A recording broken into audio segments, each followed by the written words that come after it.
Good morning, good afternoon, good evening, class. It's Mr. Sen again, and today we're going to talk about hydrocarbon rings. So, hydrocarbon rings. Okay, now we call them hydrocarbon rings because sometimes a carbon chain will actually loop around and connect to itself. So, for example, I have a propane. So, propane is 3 carbons, but sometimes the carbon 1 and the carbon 3 will connect to each other to look like that. It's actually not how it looks. It'll actually more look like this: carbon, carbon, carbon, carbon. There we go. And that's an example of a propane ring. Call this a propane ring. We actually have a different name for it. This is called a cyclopropane. Cyclopropane. So hydrocarbon ring is denoted by this, a cyclo. Okay. So for example, if I have a butane carbon ring would look like this: carbon, carbon, carbon, carbon, and then we're attached to each other like this. So this is a butane ring. Because butane is a 4-carbon chain, a butane ring is a 4-carbon chain that loops onto itself, and we call this a cyclobutane. Okay. There we go. So the butane ring denoted by the word cyclo. Okay. And the same can be said for, let's say we move up to a pentane chain. Pentane chain would look like this: carbon, carbon, carbon, carbon, carbon, carbon. Yep, this would be called a cyclopentane. Okay. So when the carbon chain loops onto itself, you basically count the number of carbons, name it, as in this case pentane, and then we just add cyclo in front of it, like that. Okay. That's the basics for naming a hydrocarbon, or a cyclic hydrocarbon, or a hydrocarbon ring. Okay. The reason we use the prefix cyclo is because it's like a cycle. So a cycle, it's round. It loops onto itself, and it proceeds kind of cyclical in nature. That's why we call it a cyclohydrocarbon, or a cyclic hydrocarbon. Now, just like other hydrocarbon chains, a cyclic hydrocarbon chain can branch. So, for example, let's draw a cyclopentane. Cyclopentane would look like this. There's a cyclopentane. But we can draw other branches off of it as well. So let's say I'll draw a branch here, and let's draw a branch there. Okay, so naming this branch is very similar to how we would name any other branched hydrocarbon. We just start off by naming the longest chain. Now, with a cyclic hydrocarbon, the longest chain will always be the ring. So in this case, this will be a cyclopentane.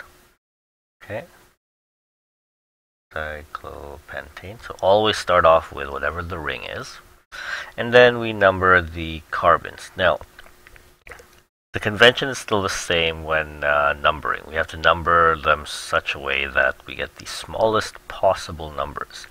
So in this case, let's number it this way: 1, 2, 3, 4, 5. Okay, I put the number 1 carbon here so that I can do the following. I can go 1, 1, because there are 2 branches on the 1 carbon, and they are both methyl groups, so 1,1 dimethyl. Okay, and then on the 3 carbon we have an ethyl group. This would be 1,1 dimethyl, so the 1,1 dimethyl takes that group into account. The 3-ethyl takes that into account, and then all branched off from a cyclopentane. Okay. That's how we would name a branched hydrocarbon. Okay. Let's try another one. So let's say I draw that. 1, 2, 3. That. Okay, so we'll start off by naming the hydrocarbon ring. In this case, there are 6 carbons, so this is a cyclohexane.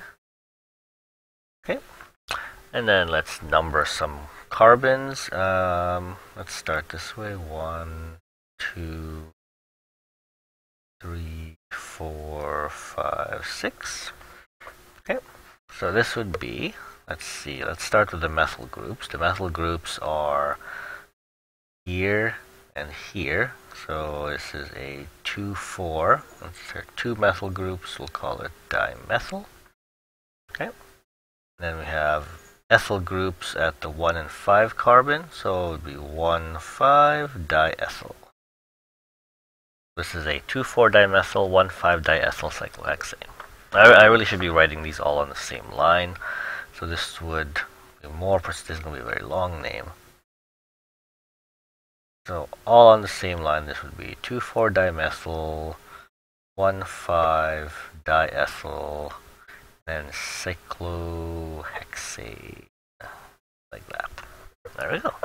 That's how you would name this branched hydrocarbon. Okay. Very, very similar to other branched hydrocarbons. The only difference is because it's a ring, we just prefix the carbon chain with cyclo. So it's cyclohexane, or in the case up here, cyclopentane. Okay. All right. Now, one special type of hydrocarbon ring that appears a lot in organic chemistry is called a benzene ring. Okay, and this is what we call the benzene ring is an example of an aromatic hydrocarbon. Aromatic hydrocarbon. Okay. And for the purpose of this class, the most important one is they're all benzene compounds. A benzene compound looks like cyclohexane, but it has alternating double bonds and single bonds. So what I mean by that is it looks like this. So there is a double bond here, followed by a single bond, and then a double bond, and then a single bond, and a double bond. This is we call a benzene ring. There we go. And these sort of give it a special name, is again it appears in a lot of things. Okay, that's what's different about a benzene ring and a normal cyclohexane. Sometimes the benzene ring is drawn like this, with a circle in the middle. Sometimes it's drawn like that to show that the double bonds can, I guess, continually rotate. But if you rotate the benzene ring, those double bonds can actually appear like this as well. Double bonds could be here, here, and here instead, and they just kind of keep rotating.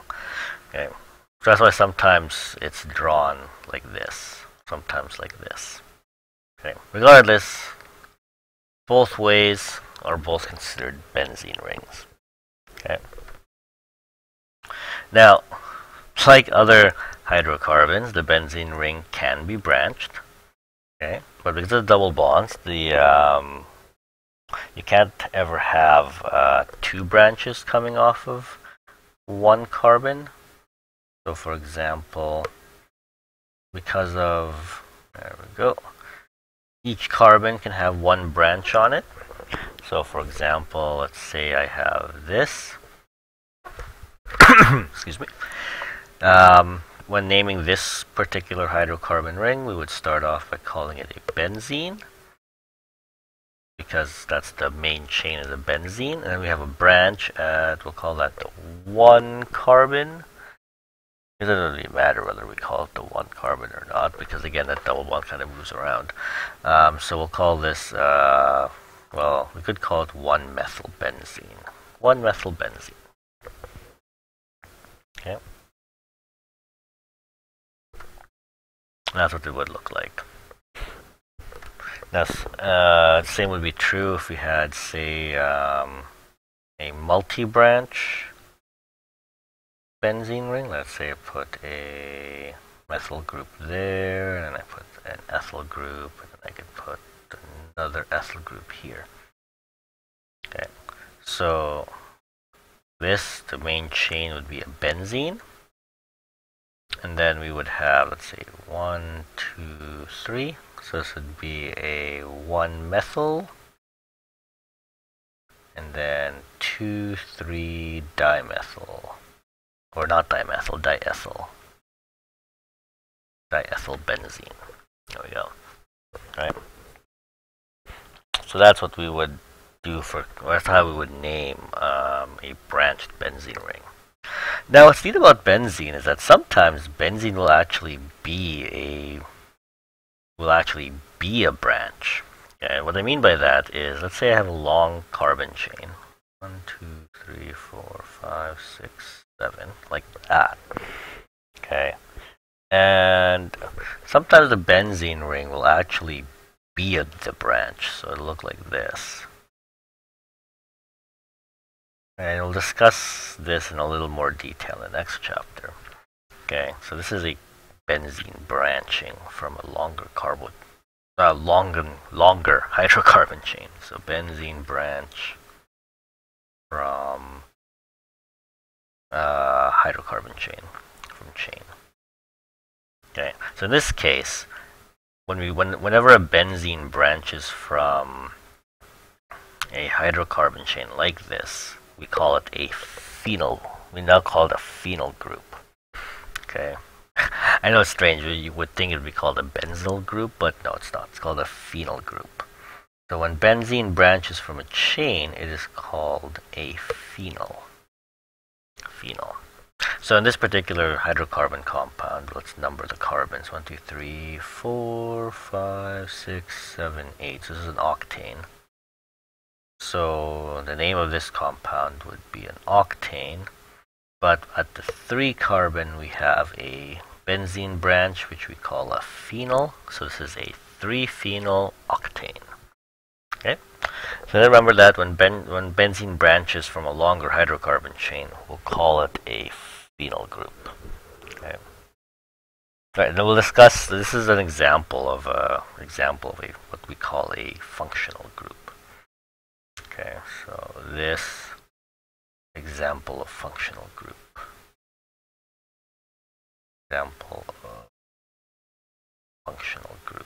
And then we'll discuss functional groups again in more detail next chapter. Right. Now it is possible to have multiple phenyl groups. So for example, let's redraw that octane. There we go, we have an octane again, and it is possible to have multiple phenyl groups. So like this. Let's draw another phenyl group here, or benzene ring that's branching like that. This would be 1, 2, 3, 4, 5, 6, 7, 8. So this is again an octane. But then we have at the 3 and 4 carbons, we have a phenyl group, or 2 phenyl groups, so we call this diphenyl. This is a 3,4 diphenyl octane. Right? Yeah, there we go.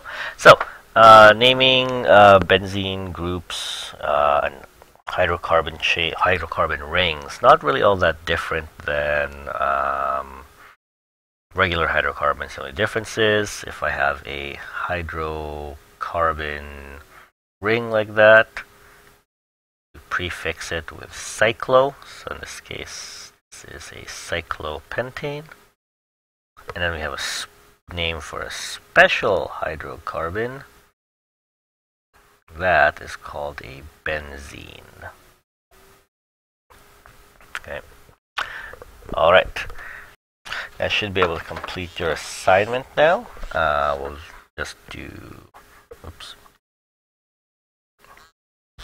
22.4 assessment, page 711, numbers 26 to 29, and the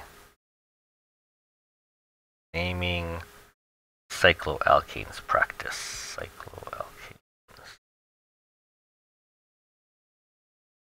Right.